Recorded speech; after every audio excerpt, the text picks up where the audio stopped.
I was teaching my fourth graders about fractions when the principal knocked on my classroom door. Mrs. Henderson never interrupted class. Never. 23 years at Lincoln Elementary, she respected teaching time like sacred ground. But she was standing there, face serious, gesturing for me to come to the hallway. "Miss Dawson," one of my students asked. We still used my maiden name at school, even though I'd been married 6 years. "Are you in trouble?" "No, sweetie. Keep working on problem 3. I'll be right back." I stepped into the hallway. Mrs. Henderson's expression made my stomach drop. "Claire, there's a phone call for you. In my office." The man said it's urgent. "Federal matter, federal." What does that mean? I don't know, but he insisted it couldn't wait. I followed her to the office, heart racing. Federal matter. Had something happened to Jason? My parents. She handed me her desk phone. "Take your time, I'll watch your class." I lifted the receiver. "Hello, Mrs. Hartley. This is Special Agent Michael Fitzgerald, FBI Financial Crimes Division. We need to talk about fraud committed in your name. Are you somewhere private?" My hands started shaking. "FBI. What fraud? I haven't done anything." "Ma'am, I need you to understand you're not in trouble. You're the victim. But someone has committed significant financial fraud using your identity. We need you to come to our office today. This afternoon, if possible." "Can you do that? I'm at work. I'm a teacher. I have students. I can't just." "What kind of fraud? How much are we talking about?" Silence on the line. Then, "Ma'am, I'd rather discuss details in person. But to give you an idea of the severity, we're looking at $623,000 in fraudulent charges across 7 credit cards opened in your name over the past 2 years. The floor tilted. $623,000. That wasn't possible. That wasn't real.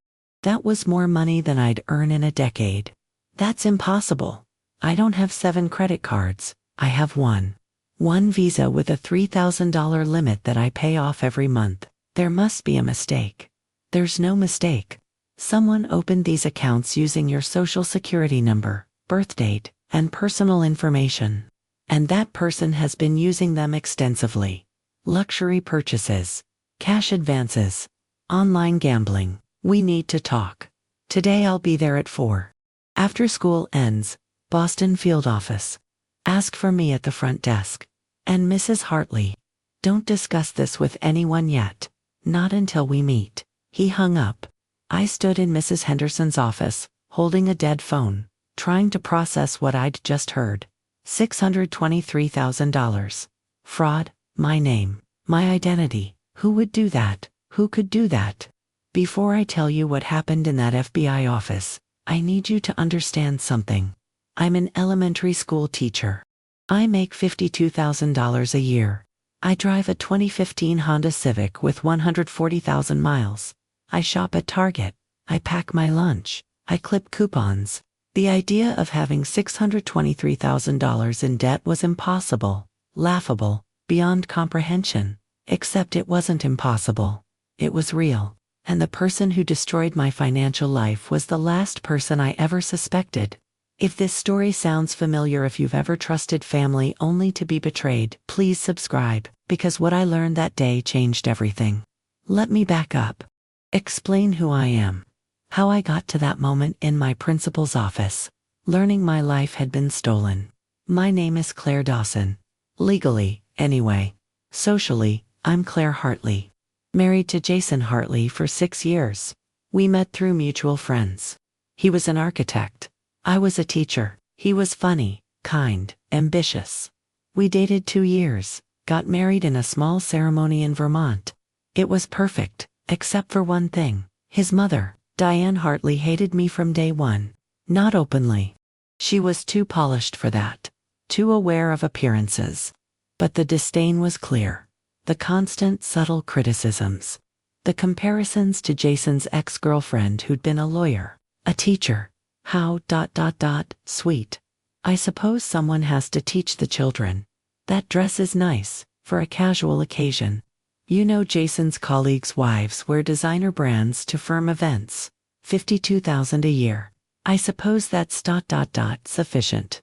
For some people, every family dinner was a performance. Diane playing the gracious mother-in-law, me playing the grateful daughter-in-law, both of us pretending we liked each other. Jason always defended her. She's just protective. She lost Dad 8 years ago. I'm all she has. Be patient. She'll come around. I tried. God, I tried. Monthly dinners at her house. Birthday gifts, thank you cards for every little thing. Tolerating her criticisms with a smile. Because I loved Jason. And family peace mattered to him. So I swallowed my pride. Ignored the barbs. Waited for her to accept me. 2 years ago, we were applying for a mortgage.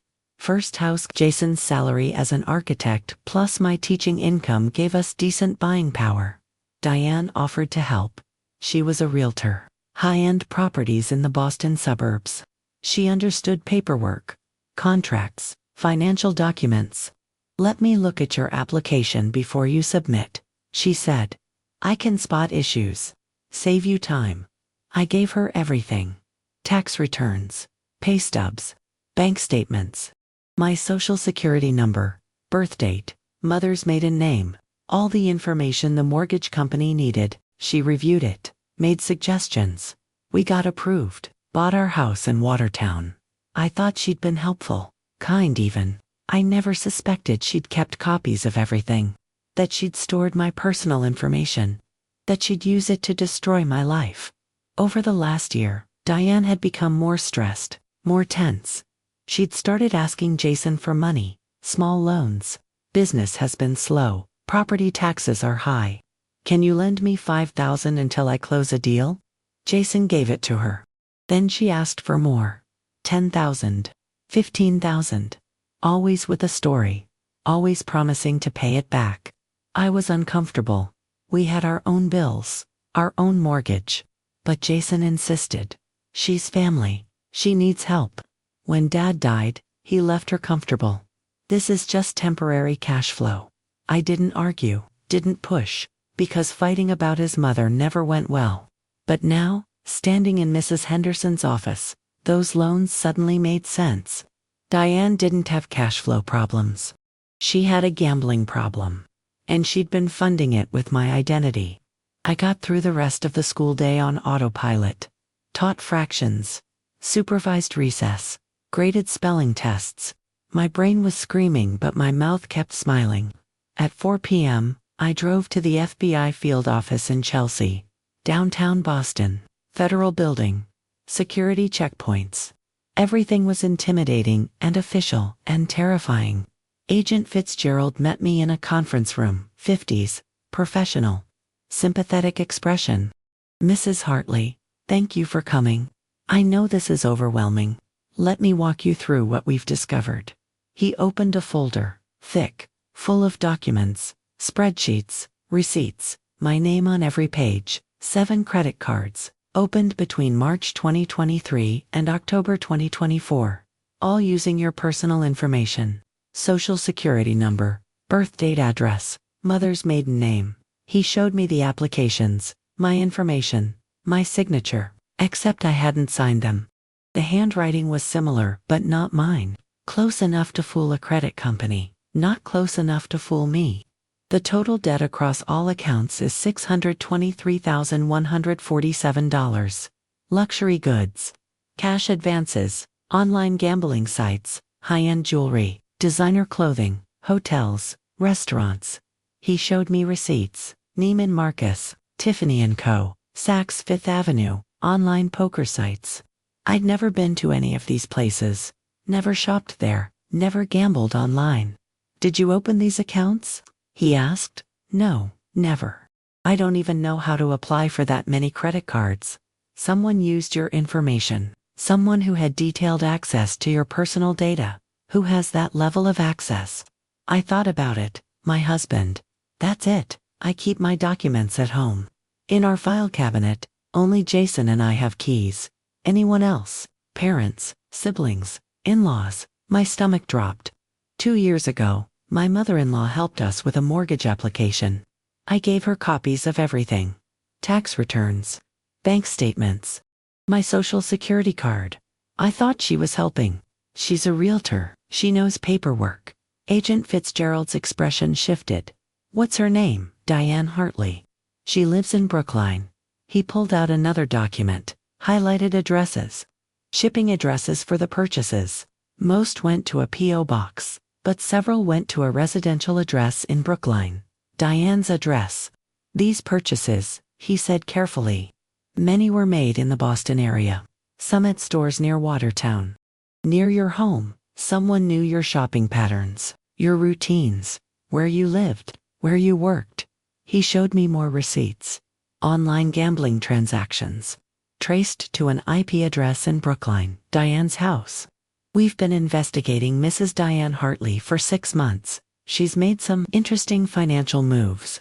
Cash advances totaling over $200,000. Gambling transactions. Luxury purchases that don't match her declared income.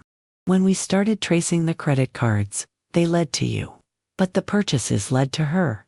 She stole my identity. She opened credit cards in my name. She spent $600,000. And I didn't know. You're the victim here. But Mrs. Hartley, I need you to understand proving this will be complicated. She'll deny it. She'll claim you authorize everything. You'll need documentation, a lawyer, evidence. What happens now? We continue investigating. We build a case. And you need to protect yourself. File a police report. Get an identity theft affidavit. Freeze your credit. Contact every credit card company. Start the dispute process. How long will that take? Months, maybe years. This kind of fraud, it destroys credit, ruins financial futures. Even when you prove you're innocent, the damage takes years to undo. I left the FBI office in shock. Got to my car, sat in the driver's seat, couldn't move, couldn't think. Just stared at the steering wheel. $623,000. My credit destroyed. My name attached to luxury purchases I'd never made. Gambling debts I'd never incurred. And my mother-in-law, the woman who'd criticized my clothes and my salary and my worth for 6 years. She'd stolen my identity, stolen my future, and blamed me for not being good enough. I called Jason, hands shaking, voice breaking. Your mother, Jason. Your mother stole my identity. The FBI just told me.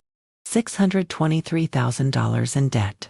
In my name, credit cards I never opened, gambling sites, luxury stores, all shipped to her house. Silence. Then his voice, tight, defensive. That's insane. My mother wouldn't do that. Claire, you're upset. You're confused. There must be a mistake. I just left the FBI office. They showed me receipts, 7 credit cards, all opened with my social security number. Transactions traced to her IP address, her house. I'm coming home. Don't do anything. Don't call her. Don't talk to anyone. I'll handle this. Handle this, Jason. She committed fraud. She destroyed my credit. I said I'll handle it. Go home, wait for me. Don't call my mother. He hung up. I sat in my car, still shaking, still trying to process. Jason's first response wasn't, I believe you. It wasn't, that's terrible. I'm so sorry. It was, don't do anything. I'll handle this. Like I was the problem. Like I was causing trouble. Like I needed to be managed. And that's when the doubt crept in. The question I didn't want to ask but couldn't ignore. Did Jason know? Had he known all along? I drove home in a fog. $623,000. My credit destroyed. My name attached to luxury purchases I'd never made. Gambling debts I'd never incurred. And my husband's first response wasn't I believe you. It was don't do anything. I'll handle this. Like I was the problem. Like I was causing trouble for his mother. And that's when I started to wonder. Did Jason know? Had he known all along? Jason got home at 6. I was sitting at the kitchen table. FBI documents spread out in front of me. 7 credit card statements. $623,000. My name on every single one. He walked in, saw the papers. His face went pale. Claire, what are you doing? Looking at the evidence. The FBI gave me copies. 7 credit cards, all opened in my name. Look at the dates. March 2023. That's 2 months after your mother helped us with the mortgage application.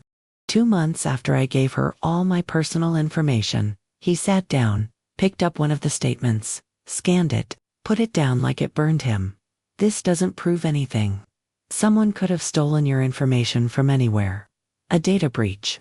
Identity theft happens all the time. Jason, look at the shipping addresses. Half of these purchases were shipped to your mother's house. The FBI traced the online gambling transactions to her IP address, her computer, her home. That's circumstantial. Maybe someone hacked her internet. Maybe stop defending her. Look at the receipts. Tiffany, Neiman Marcus. Places your mother shops. Places I've never been. Cash advances totaling $200,000. Jason, where did that money go? I don't know, but my mother wouldn't do this. She wouldn't steal from you. From us. There has to be an explanation. Then call her, ask her. Right now. He hesitated, pulled out his phone, stared at it. I can't just accuse her. She'll be devastated. I'm devastated. I have $600,000 in debt in my name. My credit is destroyed. And you're worried about hurting her feelings. He dialed, put it on speaker. 3 rings. Then her voice, sweet, warm, completely unaware. Jason, honey. What a nice surprise. How are you, Mom? I need to ask you something. Claire was contacted by the FBI today. They said someone opened credit cards in her name. A lot of money. And some of the purchases were shipped to your address. Silence. Then a gasp. Shock. Perfect performance. What? That's terrible. Who would do such a thing? Claire, are you okay? This must be so frightening. The FBI thinks it might be you, Diane. I couldn't help it. Couldn't play nice. Not anymore. Her voice changed, hurt, wounded me. How could you possibly think I would do that? After everything I've done for you. I helped you with your mortgage. I welcomed you into this family even though she stopped. But the implication hung there. Even though you weren't good enough. Diane, the purchases were shipped to your house. The gambling transactions came from your IP address. How do you explain that? I can't explain it because I didn't do it. Someone must have used my address. Stolen my internet. I don't know. But Claire, how dare you accuse me? After I opened my home to you. After I tried to help you build a life with my son. This is how you repay me. With accusations. With FBI investigations. She started crying. Actual tears. I could hear them through the phone. Jason's face softened immediately. Mom, it's okay. No one's accusing you. We're just trying to understand. Your wife is accusing me, Jason. She's calling me a thief, a criminal. She's always been jealous of our relationship, always resented how close we are. And now she's using this as an excuse to drive a wedge between us. That's not true, I said. I'm not trying to. I think I need to go. This is too upsetting. Jason, call me later. When your wife isn't listening. When we can talk privately. About how she's tearing this family apart. She hung up. Jason stared at the phone, then at me, and I saw it. The doubt. The question in his eyes. She's lying, I said. That was a performance. You can't possibly believe. I don't know what to believe. My mother has never lied to me. Never. And you're asking me to accept that she's a criminal. That she stole from us. Based on what? Circumstantial evidence. The FBI is investigating. They haven't arrested anyone. They haven't proven anything. And until they do, I'm not going to destroy my relationship with my mother over suspicions. What about your relationship with me? Your wife? Doesn't that matter? Of course it matters. But Claire, you're asking me to choose, and that's not fair. He left, went upstairs, locked himself in the spare bedroom. Left me alone in the kitchen, with the evidence he refused to see. I pulled out my laptop. Went to annualcreditreport.com. Ordered my full credit report from all 3 bureaus. It took 20 minutes to load. When it did, I felt sick. The FBI had told me about 7 cards. But there were more. 10 credit cards total. 3 the FBI hadn't mentioned yet.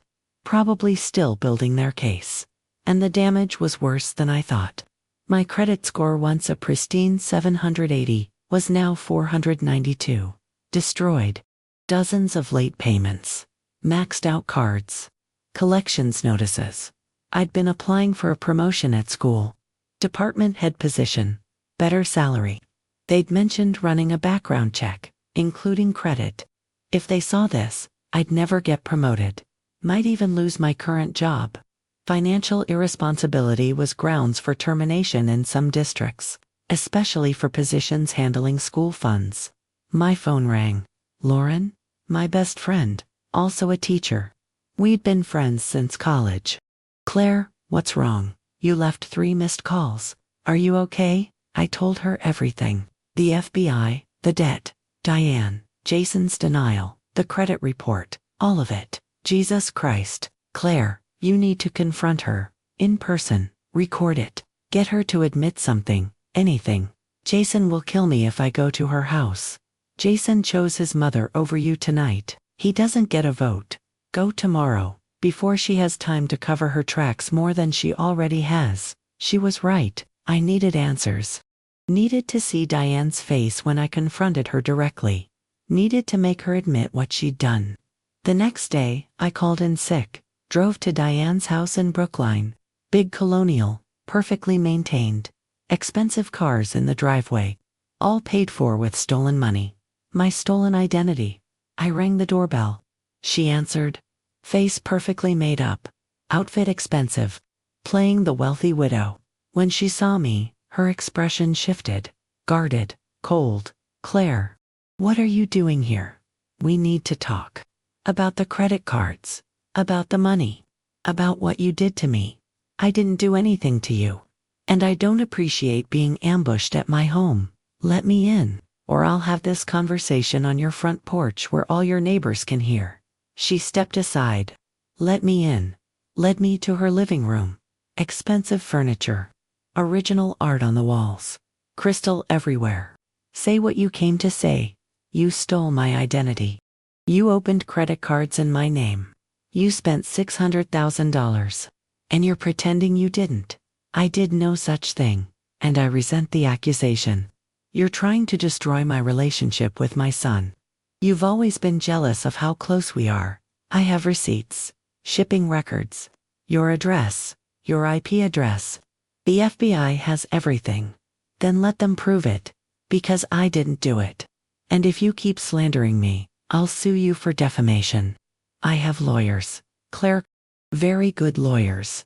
Can you afford lawyers on a teacher's salary? The threat hung there. She was calm, confident, like she'd already won. Why do you hate me so much? What did I ever do to you? Her mask slipped. Just for a second. You married my son. You took him away from me. You're not good enough for him. You never were. A teacher. With your cheap clothes and your middle-class values, Jason deserves better. He deserves someone who can match his success. His ambition. Not someone who clips coupons and drives a Honda. So you destroyed my credit, stole my identity, ruined my future. As punishment for marrying your son, I didn't steal anything. But if someone wanted to teach you a lesson about your place in this family, wouldn't blame them. She was admitting it, not directly, but close enough. I pulled out my phone, opened the recording app I'd started when I walked in. You just confessed. Her face changed. Fury. You recorded me. In my home. That's illegal. Massachusetts is a 2-party consent state. But I don't care. I have your voice. Saying I deserved this. Saying someone taught me a lesson. The FBI will love that. I left, got in my car, hands shaking, drove home, sent the recording to my email, backed it up. Evidence. When I got home, Jason was there, sitting in the living room, face pale. My mother called. She said you came to her house, accused her, recorded her. Claire, what are you doing? Getting evidence. She basically admitted it, said I deserved to be taught a lesson. I have it recorded. You can't use that recording. It's illegal. And it doesn't prove anything. She was upset, emotional. You ambushed her. She stole from me, from us. Why can't you see that? Because I know my mother, and you're asking me to believe she's a monster. I can't. I won't. I stared at him, this man I'd married, this man I'd loved for 6 years. And I saw it clearly. He would always choose her, always defend her, always find excuses. Because admitting his mother was a criminal meant admitting he'd been fooled his entire life. That night, I checked Jason's phone while he was sleeping. I know, it was wrong, but I needed to know. I found texts between him and Diane from 2 years ago, right before the mortgage application. Diane, can you send me Claire's social security number and her mother's maiden name? I need it for the mortgage paperwork. Jason, sure. Why do you need it? Diane, just for my records. To help process everything faster. Jason, okay. Here it is. He'd given it to her, sent her my social security number, my personal information, and never told me. Maybe he didn't know what she'd do with it. Maybe he was innocent. But he'd given her the tools. And when I told him what happened, his first instinct was to defend her, protect her, blame me. I took screenshots, sent them to myself. More evidence. But evidence of what? That my husband had been careless, or that he'd been complicit. I didn't know. And I was starting to realize I might never know. Because Jason would never admit it, never question his mother, never choose me over her. And that meant I had to make a choice. Stay married to a man who didn't believe me, who defended the person who'd destroyed my financial life, or leave, rebuild, start over. I lay in bed next to him, listening to him breathe. And I knew. This marriage was over. It had been over the moment he said, I'll handle this instead of I believe you. Now I just had to prove what Diane had done. Make sure she faced consequences. And then walk away from both of them. Monday morning, I called in sick again. Couldn't face my students. Couldn't pretend everything was normal when my life was imploding. I found a lawyer, Theodore Banks, specialist in identity theft cases. His website promised aggressive representation for victims of financial fraud. I needed someone who would fight. His office was in downtown Boston, professional, expensive looking. I wondered how I'd afford him. Then remembered I had $600,000 in debt I didn't create. Affordability was already destroyed. He was 50s, sharp suit, kind eyes, sat across from me and listened while I told the whole story. FBI, Diane, Jason, the denial, the recording, the texts. When I finished, he leaned back. This is one of the worst cases I've seen. Family member. Access to personal information. 2 years of systematic fraud. And a spouse who may have been complicit. Jason gave her my social security number. But I don't think he knew what she'd do with it. Intent doesn't matter. He gave her the tools. He defended her when you discovered the fraud. He chose her over you, repeatedly. That's complicity. Even if he didn't know the full scope. What do? We build an airtight case. We document everything. Every card. Every transaction. Every conversation. We prove beyond doubt that Diane Hartley committed fraud. And we make sure she faces criminal charges. Federal prison. And we sue her civilly for damages. Emotional distress. Financial harm. Everything. Can we win? With what you have? Yes. The FBI is already investigating. That's huge. But we need more. We need to show pattern, show motive, show opportunity. We need to destroy any defense she might have. How we dig into her finances, find out where the money went, why she needed it, and we find out if you're the only victim. People who commit fraud like this, they usually have a history. We find that history. We use it. He asked for everything. FBI documents. Credit reports, bank statements, the recording, the texts. I gave him all of it. I'll file an identity theft affidavit with the FTC. Freeze your credit with all 3 bureaus. Start the dispute process with every credit card company. This will take months, maybe a year, but we'll clear your name, I promise. What about my marriage? He looked at me carefully. That's not my area. But Claire, if your husband gave his mother your social security number, and then defended her when she committed fraud using it. That's not a marriage built on trust. That's not a partnership. That's you being sacrificed to maintain his relationship with his mother. I knew he was right. But hearing it said out loud made it real, made it final. That afternoon, I went back to the FBI office. Agent Fitzgerald had asked me to come in, said they'd found more information. He showed me documents, financial records they'd subpoenaed from Diane's bank accounts. Your mother-in-law's husband died 8 years ago. Left her a life insurance policy. $400,000. I know. Jason said she was comfortable, that she had money. She did, past tense. Look at this. He showed me bank statements. 8 years of transactions. The $400,000 deposited in 2017. Then steady withdrawals. $20,000, $30,000, $50,000, all to online gambling sites, poker, casino games, sports betting. By 2020, it was gone. All of it. $400,000 gambled away in 3 years. After that, she started borrowing. Small personal loans. Maxed out her own credit cards. And when those ran out, she turned to you. Started opening cards in your name. March 2023. Right after you gave her your information for the mortgage. She's been living a lie. Pretending to be wealthy, while she was drowning. Worse. Look at these transactions. She's been pawning jewelry, family heirlooms, gifts her late husband gave her. We found receipts. She sold her wedding ring 6 months ago for $12,000. Gambled it all within a week. He showed me the pawn shop receipts. Diane's signature. Items described: 14K gold wedding band, 2-quart diamond, emerald necklace, vintage, pearl earrings, estate. She'd sold everything. Everything Gerald had given her. Everything that mattered. To feed her addiction. There's something else, Agent Fitzgerald said. We've been asking around the neighborhood, talking to her associates, and we found another victim.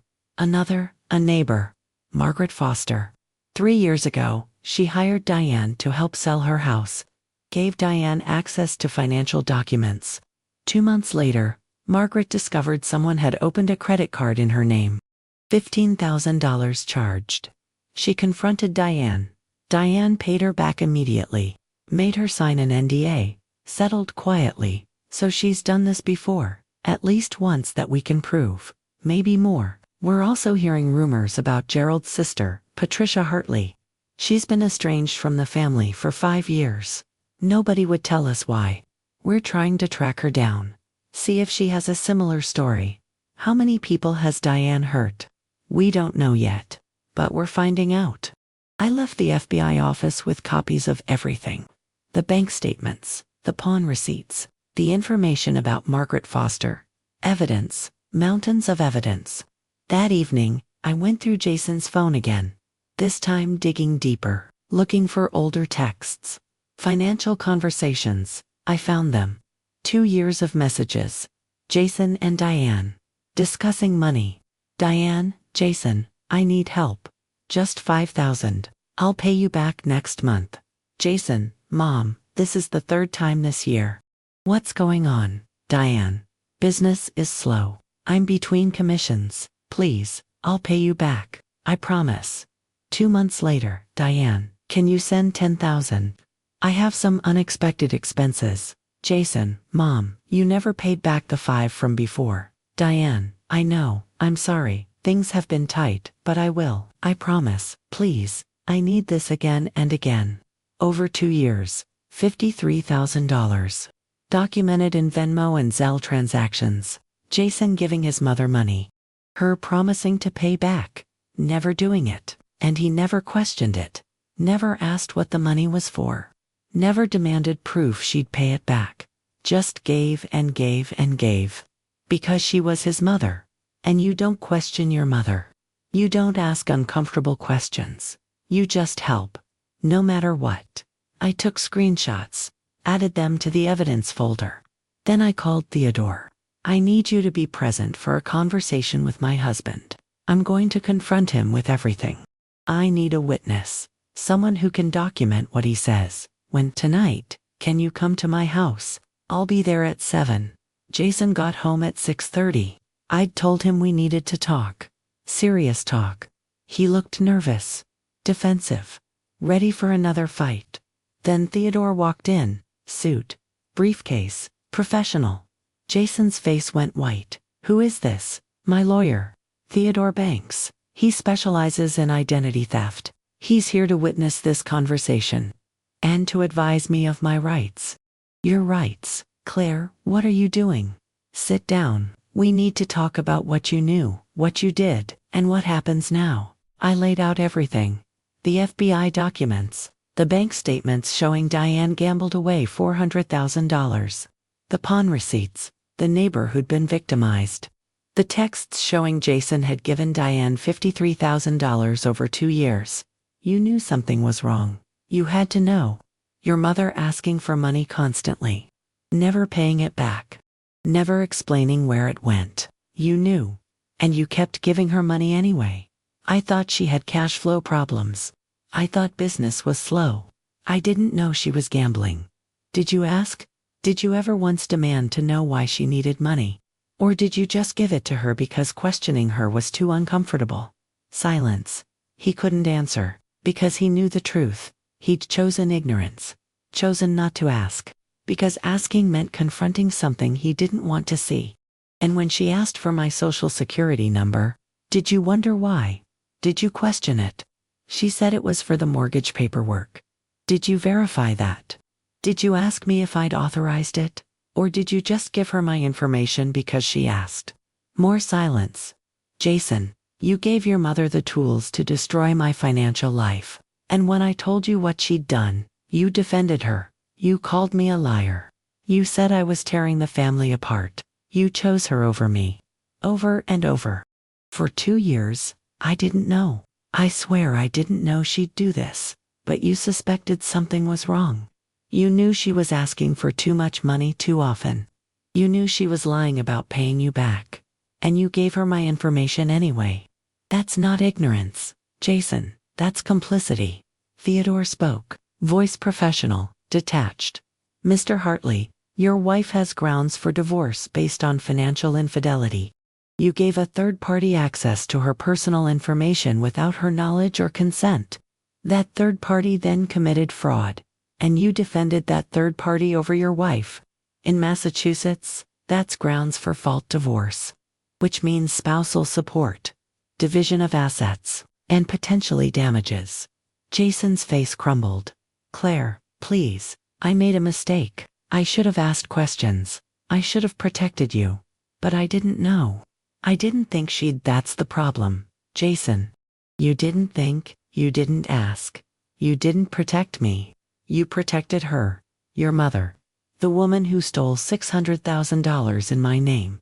The woman who's destroyed my credit, my career prospects, my future. And you defended her. Because that was easier than admitting she's a criminal. What do you want me to do? I want you to testify against her.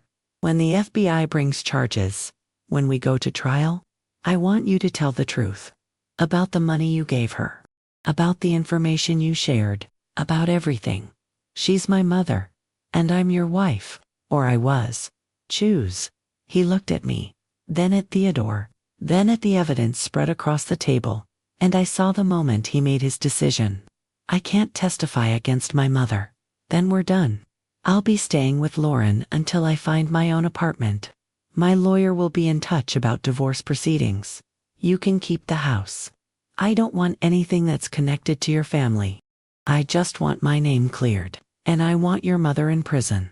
I stood up, grabbed my suitcase. I'd packed before Theodore arrived, knew how this would end. Knew Jason would choose Diane. He'd always choose Diane. Claire, please, don't do this. I'm not doing this. You did this. 2 years ago when you gave her my social security number. 6 months ago when you defended her instead of believing me. Tonight, when you chose her over me again. This is your choice. Jason, live with it. I left. Theodore followed. We drove in silence to Lauren's apartment. She was waiting. Had the guest room ready. Hugged me while I cried. It's over, I said. My marriage is over. I know. But you're going to be okay. You're going to rebuild. And that woman is going to prison. I promise. I wanted to believe her. But sitting in her guest room, surrounded by the ruins of my life, I didn't feel okay. I felt destroyed, betrayed, abandoned, but I also felt something else. Determination, rage, cold clarity. Diane Hartley had stolen my identity, my credit, my money, my future, and my husband had helped her do it. Whether he meant to or not, whether he knew or not, he'd given her the tools, and he'd chosen her over me when it mattered. Now I was going to make sure they both paid. Diane in prison.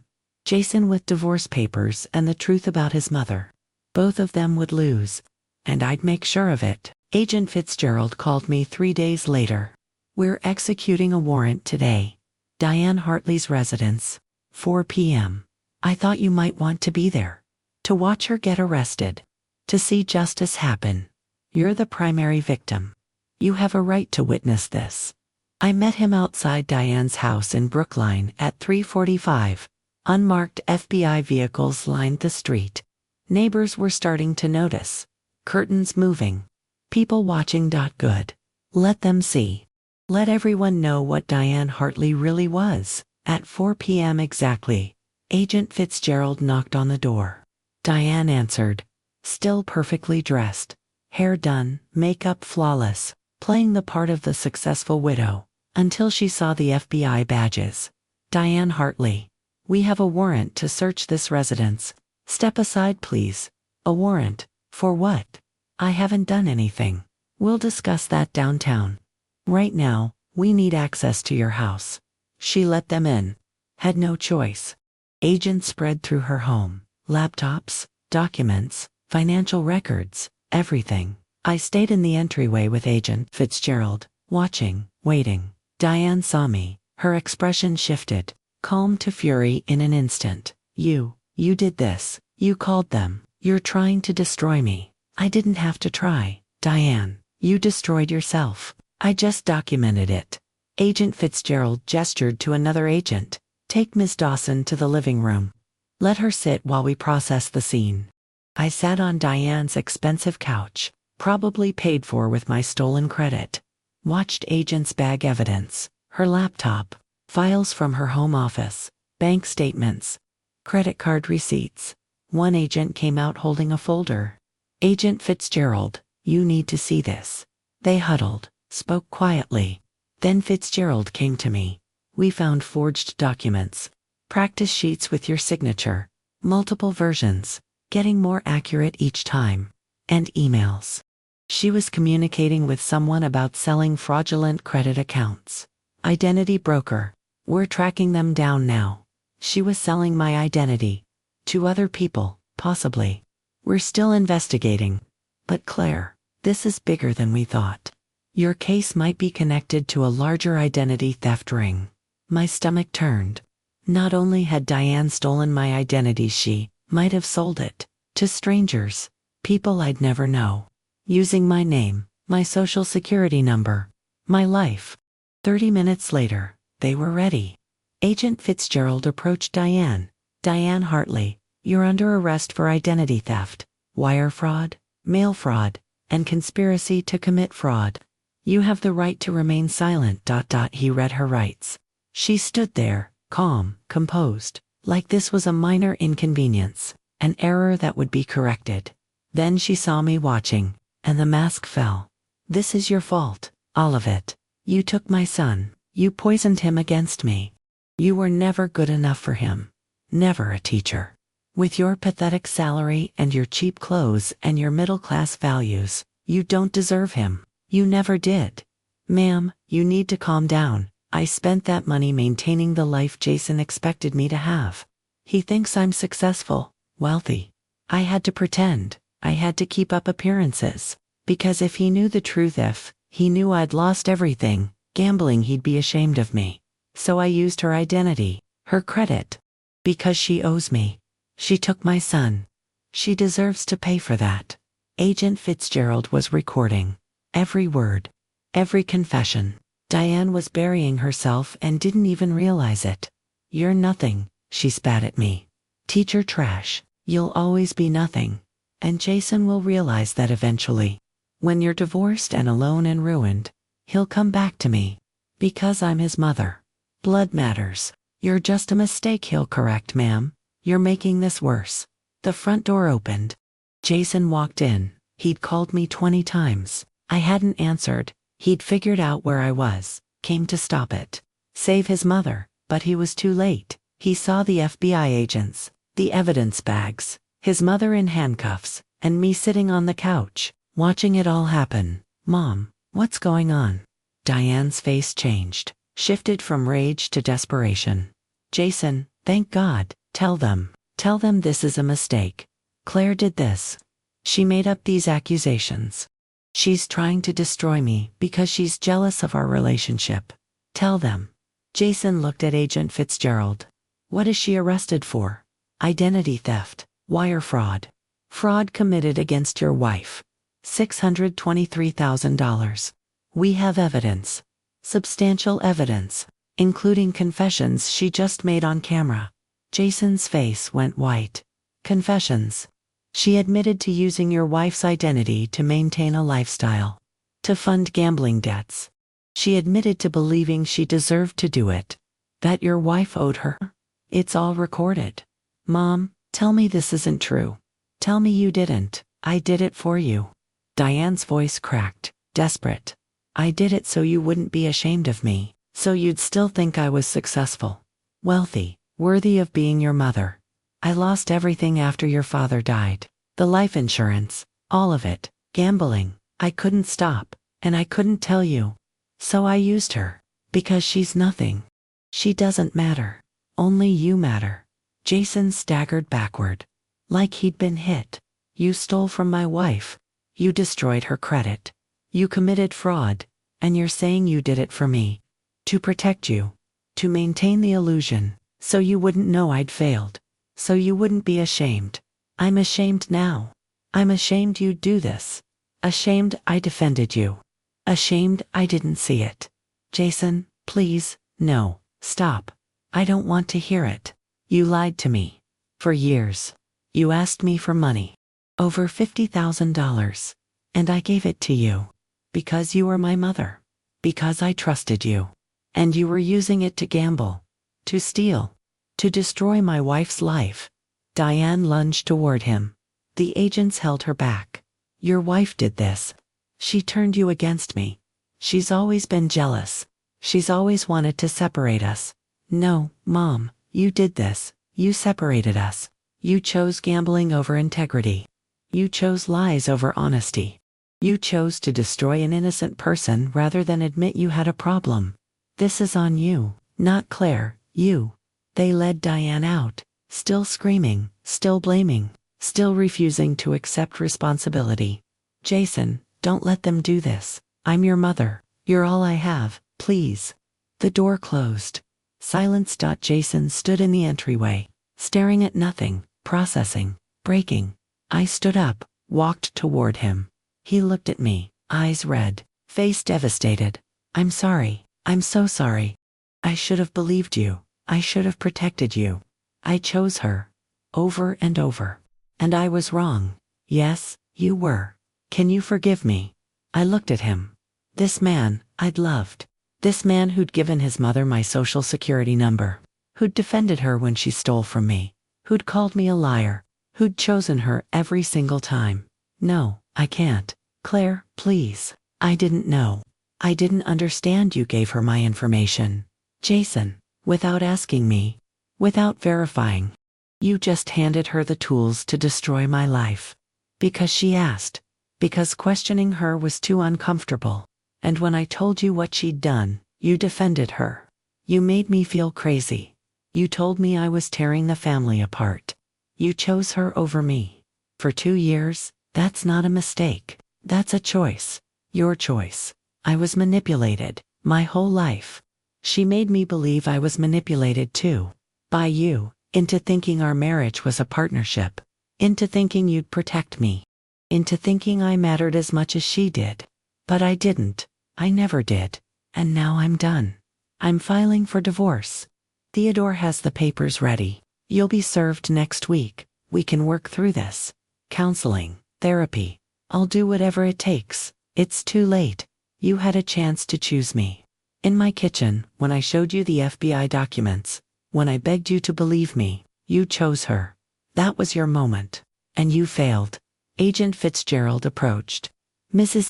Hartley, we need you to come to the field office.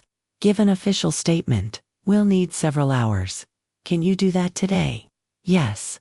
Jason reached for me. Claire, please, don't walk away. I love you. You love your mother more. You always have. And I'm done competing with her. Even from a jail cell, she's won. Because she destroyed our marriage. And you let her. I left with Agent Fitzgerald. Didn't look back. Didn't give Jason another chance to beg. Because I'd given him enough chances. Too many chances. At the FBI office, I gave my statement. 4 hours. Every detail, every transaction, every conversation, everything. When I finished, Agent Fitzgerald said, the prosecutor is filing federal charges.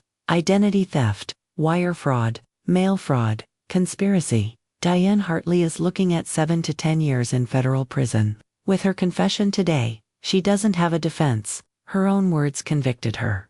Good, there's something else. We found evidence she attempted similar fraud with Gerald's sister, Patricia Hartley, 5 years ago. Patricia discovered it early, threatened to press charges. Diane paid her back $20,000. Patricia cut off contact. That's why the family's been estranged. So I'm not the first, no.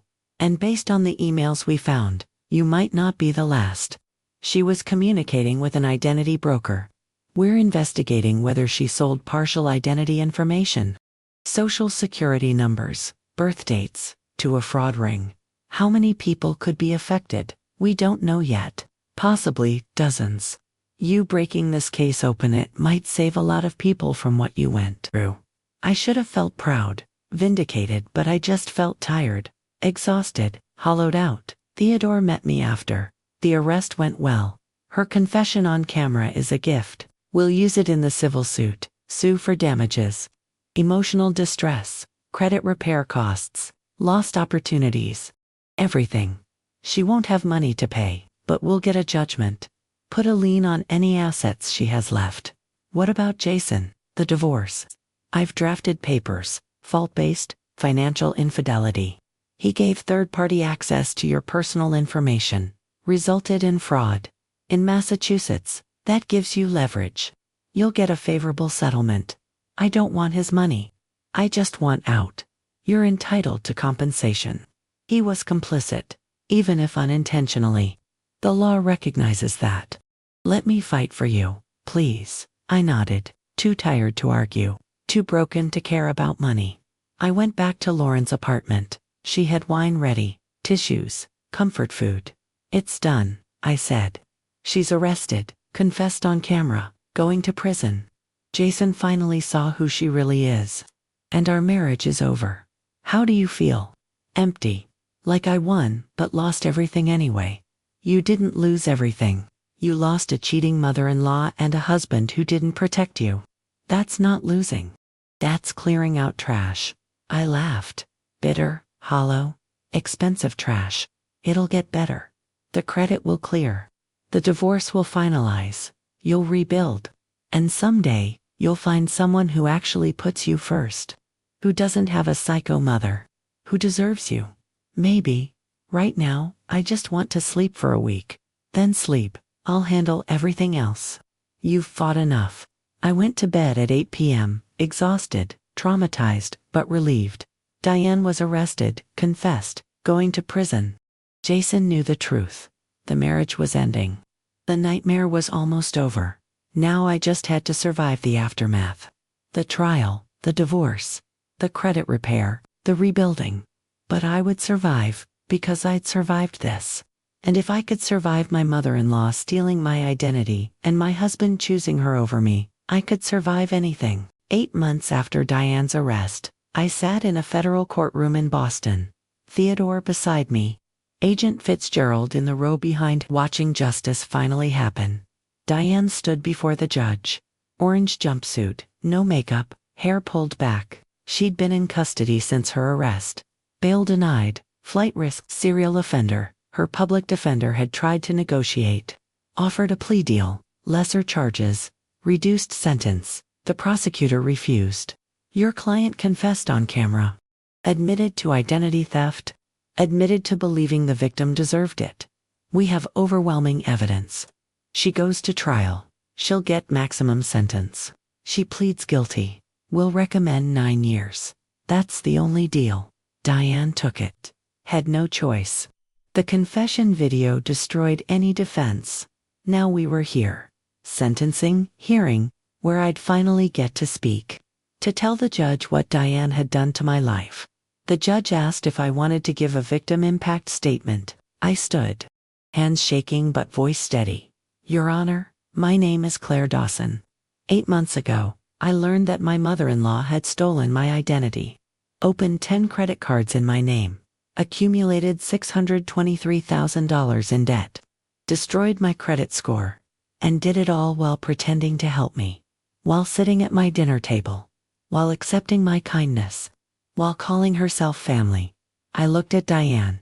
She wouldn't meet my eyes. Stared at the floor. The financial damage was catastrophic. My credit score went from 780 to 492. I couldn't get a car loan, couldn't refinance my mortgage. Almost lost a promotion at work because they ran a credit check and saw the disaster my report had become. I spent 14 months fighting to clear my name, proving I was the victim, not the criminal. But the financial damage wasn't the worst part. The worst part was the betrayal. I trusted this woman. I gave her my personal information because she said she was helping. I tolerated her criticism and her condescension because I thought that's what family did. And she used that trust to destroy me. Because she believed I wasn't good enough for her son. Because she thought I deserved to be punished for marrying him. She gambled away her late husband's life insurance. $400,000. Then she stole from me to maintain the illusion that she was successful. To pretend she was wealthy. To hide her addiction and her failures. And when I discovered what she'd done, she blamed me. Called me jealous. Called me trash. Said I deserved it. Your Honor, this woman is not remorseful. She's not sorry. She's angry. She got caught. And if given the chance, she'd do it again.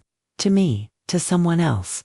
Because she believes she's entitled to take what others have built, what others have earned. I'm asking you to sentence her to the maximum. To make sure she can't hurt anyone else. To give other victims, because I'm not the only one, justice too. I sat down, hands still shaking, but lighter. Like I'd finally said everything I'd needed to say for 8 months. The judge looked at Diane. Ms. Hartley, do you have anything to say before I pronounce sentence? Diane stood. I made mistakes. I had a gambling problem. I should have asked for help. I'm sorry for the pain I caused.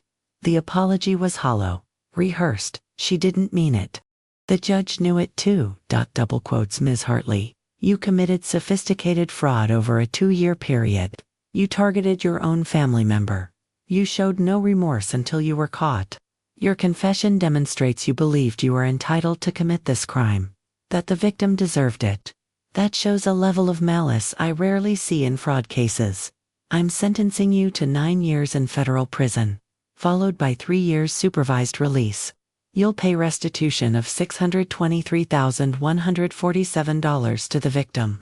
You're also ordered to participate in gambling addiction treatment, though I suspect the restitution will never be fully paid. It stands as a record of the harm you caused. 9 years. Diane would be 70 when she got out. Her life effectively over. She was led away. Didn't look at me. Didn't speak. Just disappeared into custody. Theodore squeezed my shoulder. It's done. She's gone. You won. But I didn't feel like I'd won. I felt tired, relieved, but not victorious. Because winning would mean none of this had happened. Winning would mean my credit was never destroyed. My marriage never ruined. My trust never shattered. This was just ... over. Finally over. The credit repair process took 14 months. Theodore filed identity theft affidavits with every credit bureau. Disputed every fraudulent account. Provided police reports, FBI documentation, Court records. Slowly, painfully, my credit was cleared.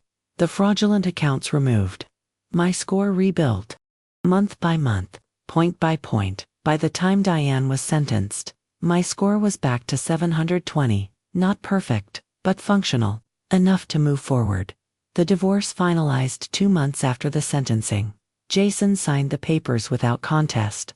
Didn't fight, didn't argue, just accepted it. He'd tried to apologize dozens of times, texts, calls, emails, all saying the same thing.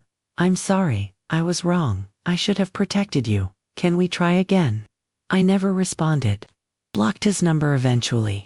Because there was nothing left to say. He'd made his choices. I'd made mine, and we were done. The house sold. We split the proceeds. I took my half and walked away. Didn't want anything that connected me to that family. That life. That nightmare. 18 months after Diane's arrest, my life looked completely different. I'd bought a small condo in Cambridge. 1 bedroom, cozy mine. No memories of Jason. No ghost of Diane. Just clean space where I could rebuild. I was promoted to department head at Lincoln Elementary. The position I'd almost lost because of the credit check. Once my credit cleared, they offered it again. Better salary, more responsibility. Respect I'd earned. And I was dating someone. Michael. Software engineer. Met him through Lauren's friend group. Quiet, kind. Had a healthy relationship with his family. No red flags, no manipulation, no drama. We took things slow. Coffee dates, walks, movie nights. Building trust carefully. He knew my story, what I'd been through, and he respected it. Gave me space. Never pushed. "I'm not in a hurry," he said one night. "We'll go at whatever pace feels right." No pressure. That alone made him different from Jason, who'd rushed everything, who'd prioritized his mother's feelings over mine, who'd never really seen me. Miko saw me, and I was learning to trust again, slowly, carefully, but genuinely. Jason texted occasionally, from a new number I hadn't blocked yet, always apologizing, always asking if we could talk. "I'm in therapy. I'm working on setting boundaries. I see now how wrong I was. Please, can we at least have coffee?" I deleted them. Didn't respond, because Jason's growth wasn't my responsibility. His healing wasn't my problem. He'd had his chance. Multiple chances, and he'd chosen his mother every single time. Now he could live with that choice. Diane sent letters from prison, monthly. Lauren brought them to me unopened. I burned them in my fireplace. Didn't read a single word. Didn't care what she had to say. Didn't need her apologies or her justifications or her continued blame. She was in prison. I was free. That was enough. Today I was speaking at a conference. Identity Theft Prevention and Financial Safety. Sponsored by a nonprofit that helped fraud victims. 500 people in the audience. Victims, professionals, law enforcement, all there to learn, to share, to prevent others from experiencing what I had. I told my story. From the FBI call to the arrest, the credit repair, the divorce, the recovery, all of it. When I finished, the applause was overwhelming. People stood. Some were crying. Afterward, dozens of people approached me, sharing their own stories, thanking me for speaking, asking how they could protect themselves. One woman caught my attention.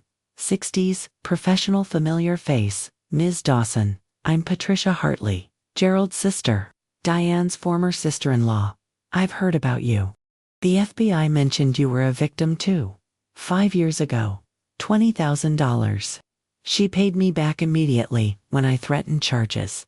Made me sign an NDA. I cut off contact. Felt ashamed. Like I should have protected the family somehow. But I couldn't. Because she was dangerous. And I had to save myself. I understand that now. Saving yourself isn't selfish. It's survival. I wanted to thank you. For pressing charges. For taking it all the way. I should have done that. Maybe if I had, you wouldn't have been victimized. It's not your fault. She made her choices. We're not responsible for protecting everyone from her. We're only responsible for protecting ourselves." She hugged me. "You're stronger than I was. Thank you. After the conference, I drove to the FBI field office. Agent Fitzgerald had asked to see me. Said there was something I needed to know. He met me in the same conference room where he'd first shown me the evidence. 8 months ago. A lifetime ago. Claire, I wanted to update you personally. The identity broker Diane was working with, we arrested him last month. Michael Chen. He was running a fraud ring, buying and selling stolen identities, social security numbers, credit card information. Your case broke it open. The confession video. The emails we found on Diane's laptop. It led us straight to him. How many victims? 43 that we've identified so far. Maybe more. But because of you, because you pressed charges, because you didn't settle quietly, because you fought, we stopped him. Saved dozens of people from what you went through. I didn't do it to be a hero. I just wanted justice. Justice helps everyone. What you did, it mattered. It made a difference. I left the FBI office feeling something I hadn't felt in 18 months. Pride. Not in spite of what happened, but because of how I'd handled it. That evening, I met Michael for dinner. Told him about the conference, the victims I'd helped, Patricia, Agent Fitzgerald's update. You're amazing, he said. You know that, you went through hell, and instead of hiding from it, you're helping others avoid it. I had to do something with it, turn it into something useful. Otherwise, it's just trauma. Just pain. This way, it has purpose. That's what makes you strong. Not that you survived, but what you're doing with survival. He was right. Survival wasn't the end. It was the beginning. Of rebuilding, of helping, of becoming someone stronger than the person who'd been victimized. If this story resonates with you, if you've ever been betrayed by family, stolen from by someone you trusted, or blamed for someone else's crimes, please share it. Comment below. Tell your story. Because the more we talk about this, the more we protect each other. Here's what I learned. Trust is important, but protection is more important. Even with family. Especially with family. Because the people closest to you have the most access, the most information, the most opportunity to hurt you. Set boundaries. Protect your social security number. Monitor your credit reports. Question requests for personal information, even from family, especially from family.trust, but verify. Always verify. My mother-in-law opened credit cards in my name. $623,000 in debt. The FBI called me to talk about fraud, and my life imploded. But I survived, rebuilt, cleared my name, sent her to prison, divorced the husband who chose her over me, and created a new life, a better life, a life where I'm protected, respected, free. You can do the same.